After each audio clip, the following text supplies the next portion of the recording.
সিউড়ি, বক্রেশ্বরধাম, রাজনগর, নলা, জামতরা এই সেকশনে নতুন রেল লাইন স্থাপনের জন্য সেদিন আমার সঙ্গে রেলমন্ত্রীর চর্চা হয়।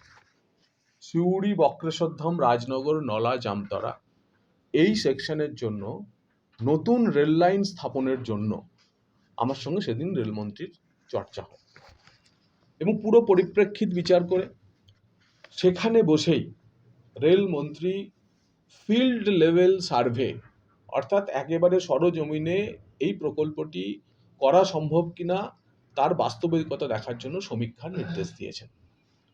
আমরা কৃতজ্ঞ চিত্তে কেন্দ্রীয় রেলমন্ত্রী অশ্বিনী বৈষ্ণবজিকে ভারতীয় জনতা পার্টি বীরভূম জেলার পক্ষ থেকে ধন্যবাদ জানাচ্ছি যে একটি নতুন রেল লাইনের জন্য ফিল্ড লেভেল সমীক্ষার কাজ একজন সাধারণ কার্যকর্তা বিষয়টি তার সামনে আনার সঙ্গে সঙ্গে তিনি রেলের শীর্ষ কর্তাদের ডেকে তার সমীক্ষার কাজের নির্দেশ দিচ্ছেন। আপনারা জানেন যে একটা রেল প্রকল্প, এটা প্রায় 40-42 কিলোমিটারের নতুন রেল প্রকল্প, সহজে একদিনে তো হয় না, তো হাতের মোয়া না।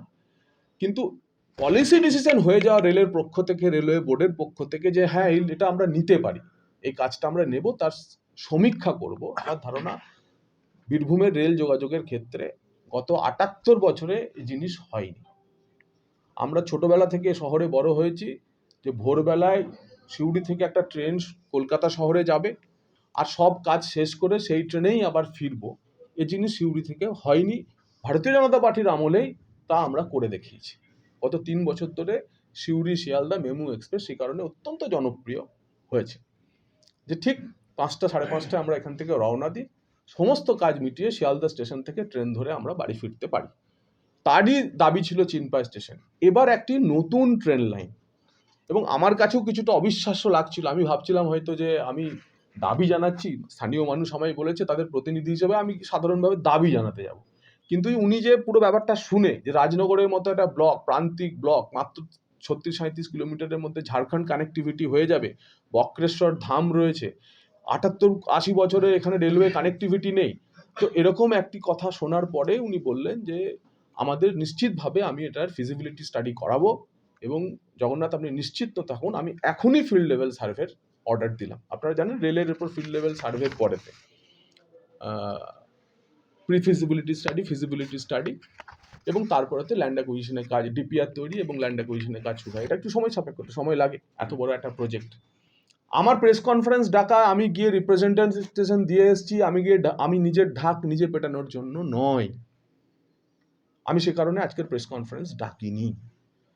আমাদের ভারতীয় জনতা পার্টির আজকের এই প্রেস কনফারেন্সের মূল উদ্দেশ্য রেলওয়ের কর্তারা, রেলওয়ের অফিসাররা যখন সরজমিনে ফিল্ড লেভেল সার্ভে করতে আসবে, অ্যালাইনমেন্ট ঠিক করতে আসবে, অন্ততপক্ষে তাদের পেটাবেন না। কোনো দোফাশালা জমি নেই, তার ল্যান্ড, লালমাটির এলাকা, আপনাদেরই দাবি, রাজনগরের মানুষের দীর্ঘদিনের দাবি রেল যোগাযোগের জন্য, আবার একটা সিঙ্গুর নন্দীগ্রাম করবেন না। এবং আমি চাই এতৎ চত্বরের সমস্ত রাজনৈতিক দল এক হয়ে বলুক এই রেল লাইন চাই। এই রেল লাইন যখন রেল ফিল্ড লেভেল সার্ভের জন্য আসবে, আমরা সমস্ত রাজনৈতিক দল ঝান্ডা নিয়ে হোক বা ঝান্ডা ছেড়ে হোক এ তল্লাটের উন্নয়নের জন্য একসাথে গিয়ে আমরা সমীক্ষার কাজ করাবো, আমরা রেল লাইন টানতে সাহায্য করব।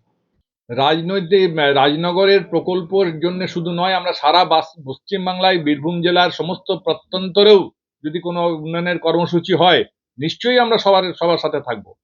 কিন্তু তার মানে এই নয় যে এটা রাজনীতিক একটা চমক সৃষ্টি করে সবাইকে পতাকা ছাড়িয়ে উনি সর্বধর্ম সমন্বয় করে একটা রাজনৈতিক গিমিক তৈরি করবেন, এটা কিন্তু মেনে নেওয়া যাবে না।